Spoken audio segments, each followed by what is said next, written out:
যাচ্ছি গো গিন্নি। এই কতদিন বলেছি না বেরোবার সময় যাই বলতে নেই, বলতে হয় আসি। হ্যাঁ ওই একই হলো, যাওয়া আর আসা। এই নিয়েই তো জীবন। আসি গো গিন্নি। হ্যাঁ হ্যাঁ, এসো এসো, দুর্গা দুর্গা দুর্গা দুর্গা।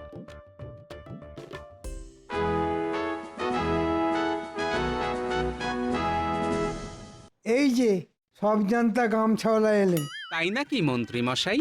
এতদিন কেউ আমায় বলতো হাসির রাজা, কেউ আবার বলতো জ্ঞানের রাজা। তবে আজ আমার এই নতুন নাম দেবার জন্যে অজস্র ধন্যবাদ মন্ত্রী মশাই।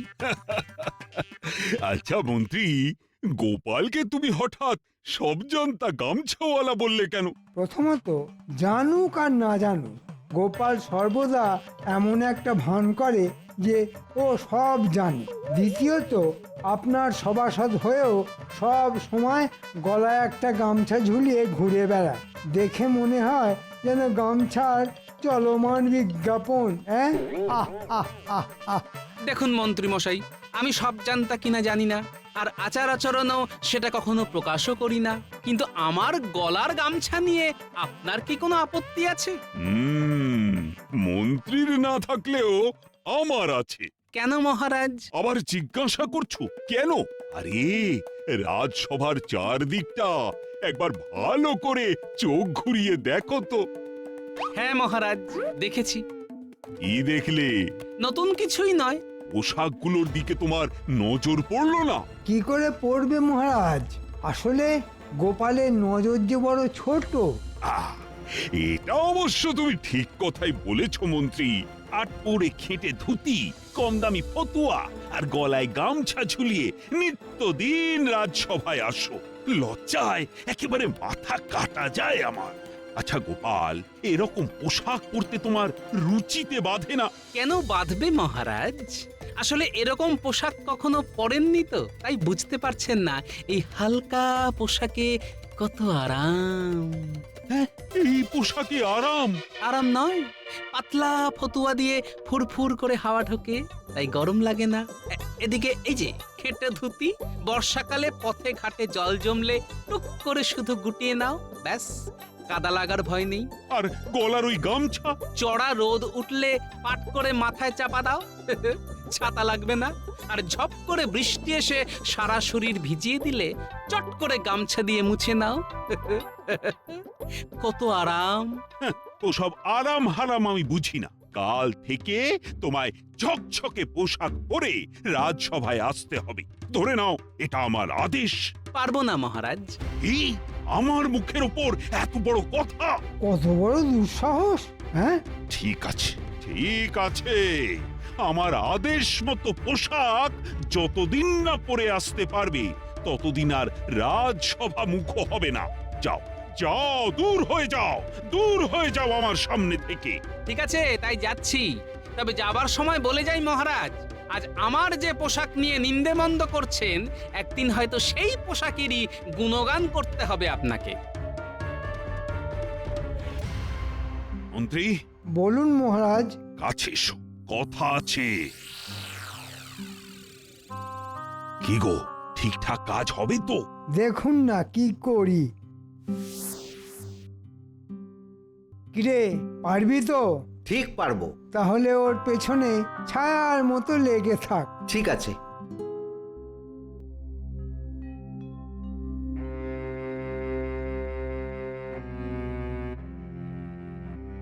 কি গো, রাজসভায় গেলে আর চলে এলে? না গো গিন্নি, আসলে মহারাজ আমাকে রাজসভা থেকে বের করে দিলেন। ও মা, সে কি কথা গো? কথা নেই বার্তা নেই, হঠাৎ বলে কিনা কাল থেকে আমাকে জবরজং পোশাক পরে রাজসভায় যেতে হবে। সে কি, কেন? আমার এই পোশাকের জন্য নাকি মহারাজের মাথা কাটা যায়। যত সব। তুমি কি ওইসব জড়ি টড়ি দিয়ে? পাগল, ওইসব জবরজং পোশাক আমি কিছুতেই পরতে পারবো না। তাতেই মহারাজ ক্ষেপে গিয়ে আমাকে রাজসভা থেকে বের করে দিলেন। তার মানে তো ঠিকই ধরেছ গিন্নি, আমার চাকরিটা মনে হয় গেছে।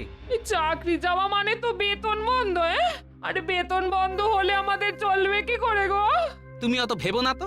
আরে কয় বিঘা জমি তো আছে নাকি, সেই জমিতে চাষ করে খাবো। তুমি পারবে? ঠিক পারবো। এতদিন মাথার কাজ করেছি, এবার না হয় খাটুনির কাজ করব। কোনো কাজই ছোট নয়, বুঝলে?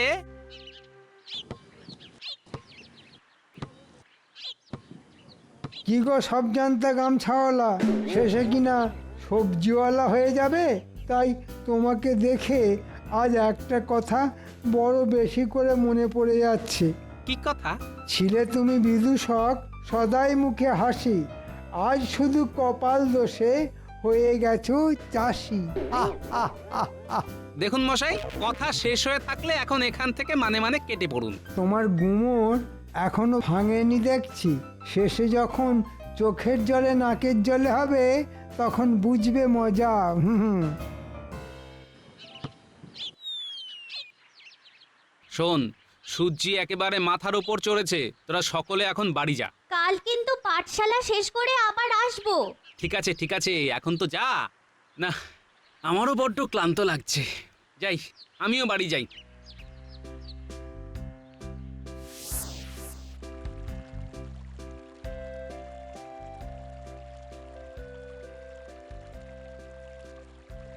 বাহ, কি সুন্দর তকতকে জল।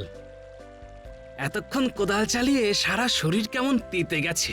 এই তকতকে জলে স্নান করে তবেই বাড়ি যাব। আশেপাশে কেউ নেই, তাহলে এখানেই পোশাক খুলে গামছা পরে জলে নেমে পড়ি।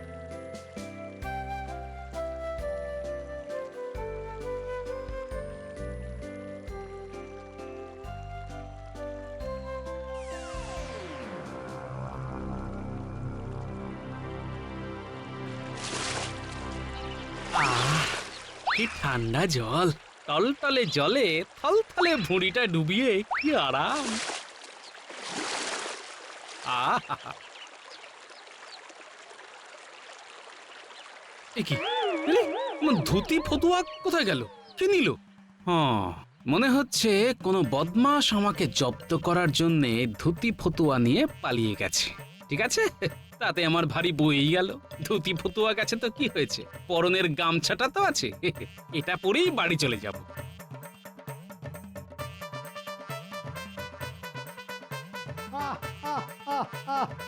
সাবাস সাবাস, দারুণ কাজ করেছিস।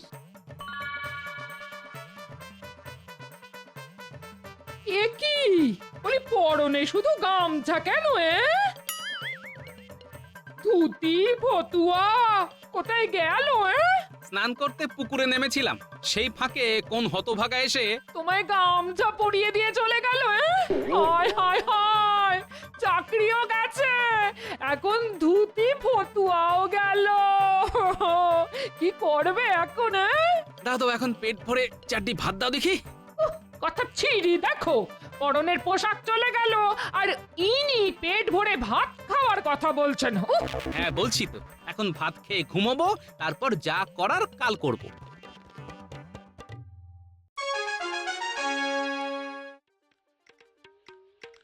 আরে গোপাল, এই পোশাকে তুমি এখানে? এই, তোমাকে না রাজসভায় আসতে বারণ করে দিয়েছিলাম? হ্যাঁ, তা অবশ্য করেছিলেন, কিন্তু আমি তো আজ এখানে আপনার সভাসদ হয়ে আসিনি। তাহলে কি করতে এসেছো? এসেছি বিচার চাইতে। বিচার? কিসের বিচার? চুরির বিচার। মহারাজ, কাল নদীর ধারে ধুতি ফতুয়া খুলে আমি এই গামছা পরে স্নান করতে নেমেছিলাম, আর স্নান করে উঠে দেখি আমার ধুতি ফতুয়া চুরি হয়ে গেছে। তা চুরি হয়ে গেলে আমি কি করব? হয় চোর ধরে তার কাছ থেকে আমার ধুতি ফতুয়া উদ্ধার করে দেবেন, না হলে ক্ষতিপূরণ হিসাবে নতুন ফতুয়া ধুতি কিনে নেবেন। মামার বাড়ি যেন, হ্যাঁ? চুরি হলো তোমার আর কিনে দেব আমি? তাহলে পেয়াদা পাঠিয়ে চোর ধরে আনুন। সেটাও সম্ভব নয়, তুমি এখন আসতে পারো গোপাল। সেটা বললে তো শুনছি না মন্ত্রী মশাই। যতদিন না আমি আমার ধুতি ফতুয়া ফিরে পাচ্ছি, ততদিন আমি এইভাবে এইখানে এই গামছা পরে দাঁড়িয়ে থাকবো। কিন্তু দাঁড়িয়ে থাকতে থাকতে তো তোমার পা ব্যথা হয়ে যাবে গোপাল। তবুও দিনের পর দিন দাঁড়িয়েই থাকবো। তাহলে তোমার পরনের ওই গামছা তো পুরনো হয়ে ছিঁড়ে কুটি কুটি হয়ে যাবে। তখন লজ্জা ঢাকবে কিসে? কলা পাতায়? কেন, কচু পাতা চাপা দিয়ে? তবুও দাঁড়িয়ে আমি থাকবই। এ বাবা, এ আবার কি আপদ? সেটা তো একটা ভীষণ বিসদৃশ্য ব্যাপার হবে। আমার আমার মান ইজ্জত তো ধুলোই লুটোবে। ঠিক আছে, ঠিক আছে, নতুন ধুতি ফতুয়া সব তুমি পাবে। মন্ত্রী, মন্ত্রী, এক্ষুনি গোপালকে নতুন ধুতি আর ফতুয়া কিনে দাও।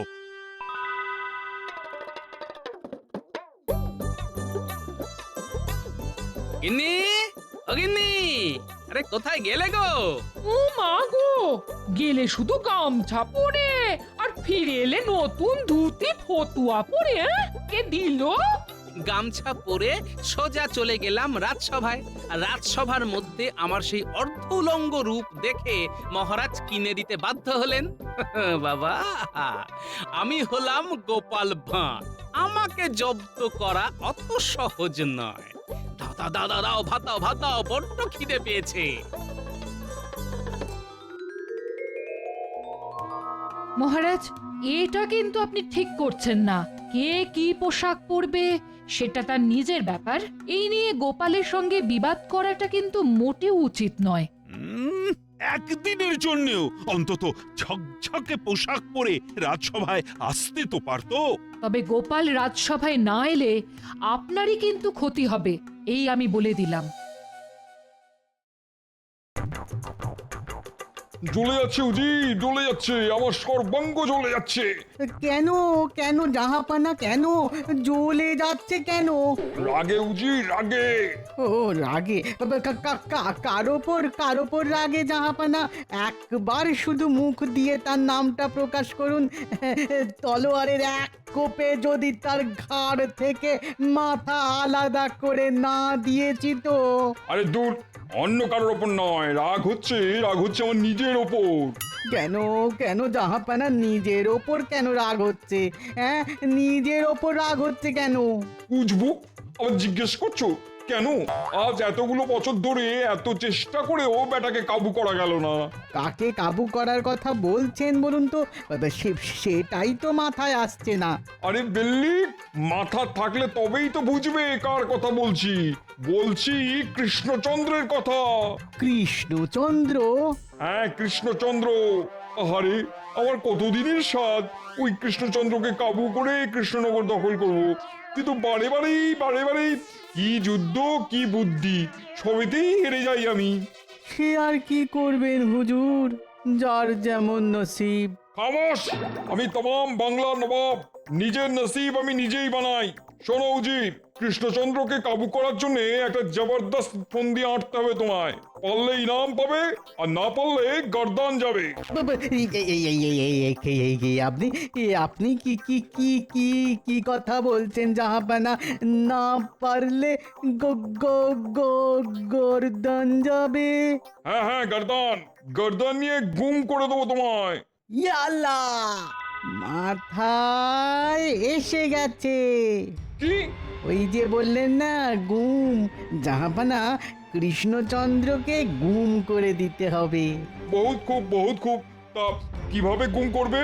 শুনেছি খুব ভোরবেলায় কৃষ্ণচন্দ্র একা একা বাগানে পায়চারি করে, আশেপাশে তখন কোনো প্রহরী থাকে না।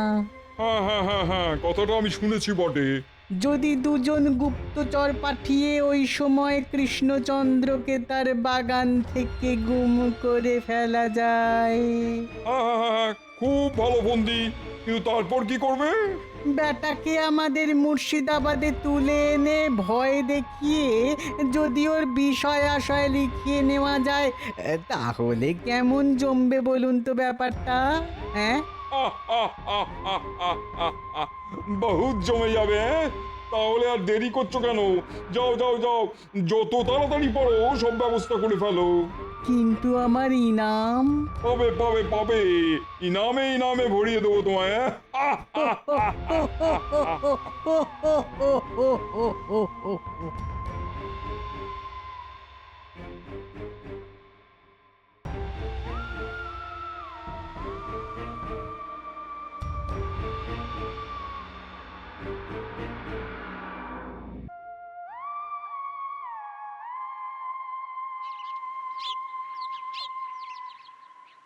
বুঝলি পুঁটি, কদিনের মধ্যে মাটি কুপিয়ে আজ বীজ ছড়িয়ে দিলাম। এরপর দেখবি কেমন তরতর করে গজিয়ে উঠবে গাছ। তারপর সে গাছে ফল ধরবে। আর সেই ফল বড় হলে বাজারে গিয়ে বিক্রি করে আসবো। তখন আমার দুঃখের দিন শেষ হয়ে যাবে। এখন চল চল, বীজ ছড়ানো হয়ে গেছে, এখন বাড়ি গিয়ে নাওয়া খাওয়া সেরে নিতে হবে। চল।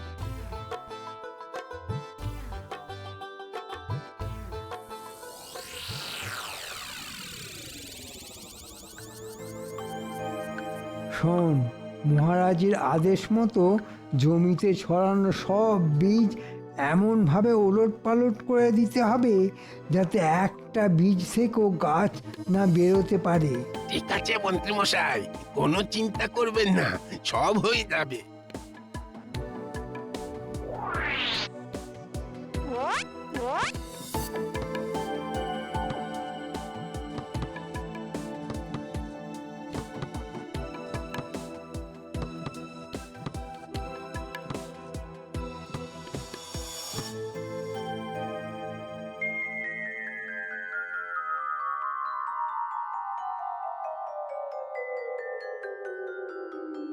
এ কি, জমির এই অবস্থা হলো কি করে? দেখে তো মনে হচ্ছে কেউ বা কারা এসে সমস্ত জমিতে লাঙল চষে দিয়ে গেছে। বুঝতে পেরেছি, মহারাজ আর মন্ত্রী মশাই তাহলে আদা জল খেয়ে আমার পেছনে লেগেছে। ঠিক আছে, আমার নামও গোপাল ভাঁড়। বীজ তো দূরের কথা, ফসলের দাম অবধি মহারাজের কাছ থেকে একেবারে উসুল করে নিয়ে আসবো।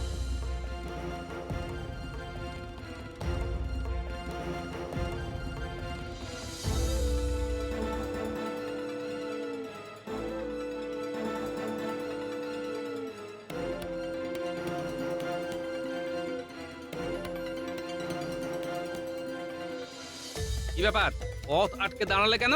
রাজবাড়ির ভেতরে ঢোকা কিংবা রাজসভায় যাওয়া তোমার বারণ আছে। তাই নাকি?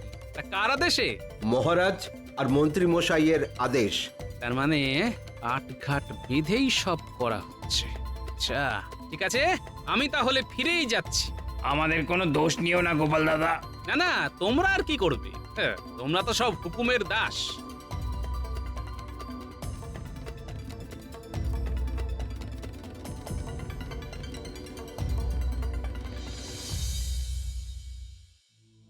এই শোনো, একটা কথা বলছি, হ্যাঁ, সামান্য পোশাক আশাক নিয়ে তুমি আর মহারাজের সঙ্গে বিবাদ করতে যেও না। হ্যাঁ, দেখছো তো মহারাজ তোমার উপর কেমন খাপ্পা হয়ে উঠেছেন। রাজবাড়ির চাকরিটাও তো প্রায় গেছেই, তার উপর চাষবাস করে যে একটু করে কমবে খাবে, তার সব উপায় এক এক করে বন্ধ হয়ে যাচ্ছে গো। তা তুমি কি করতে বলো আমায়?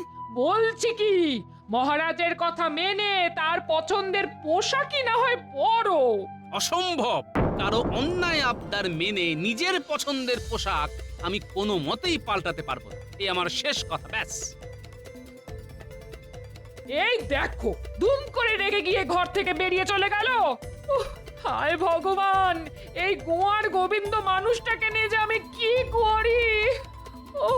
হায় ভগবান।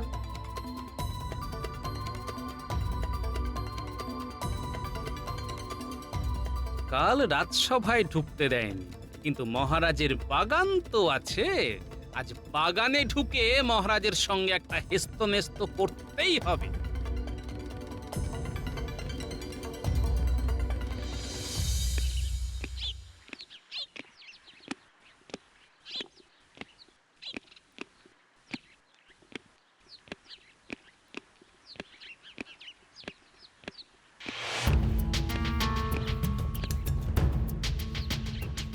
কে কে কে কে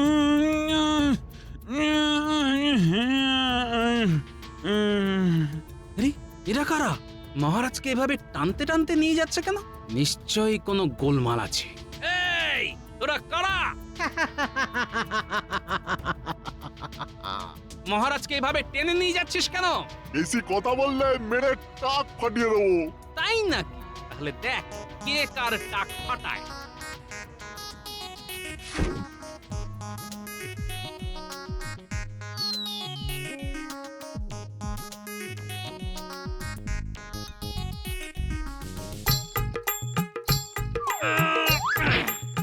বাপরে বাপ।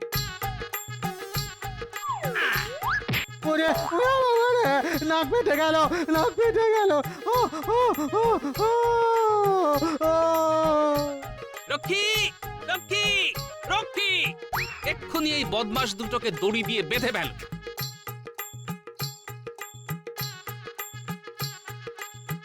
ওহ, বাবা, গোপাল, আজ শুধু তুমি এসে পড়েছিলে বলেই আমি বেঁচে গেলাম, না হলে যে কি হতো।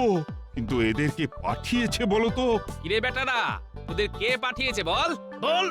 না বললে কিন্তু না না, আমাকে মেরো না, আমাকে মেরো না।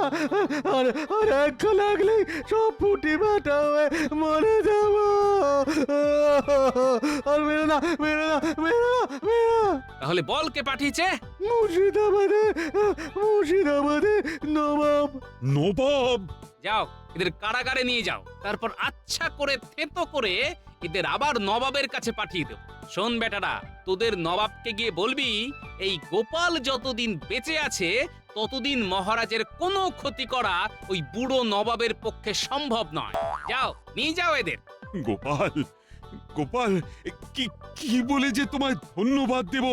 আমায় ধন্যবাদ দিতে হবে না মহারাজ, ধন্যবাদ দিন আমার পোশাককে, বিশেষ করে আমার এই গামছাকে।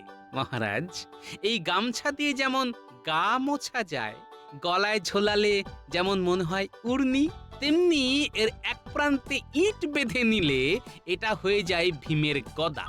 গোপাল, আজ আমি বুঝতে পেরেছি তোমার পোশাক নিয়ে অপমান করাটা কত বড় অন্যায় হয়েছে আমার। না না না, তুমি তুমি এই পোশাকেই আবার আজ থেকে রাজসভায় এসো। আর আপনার ওই মন্ত্রী আমাকে সবজান্তা গামছাওয়ালা বললে? কানটি মূলে রাজসভা থেকে দূর করে দেব।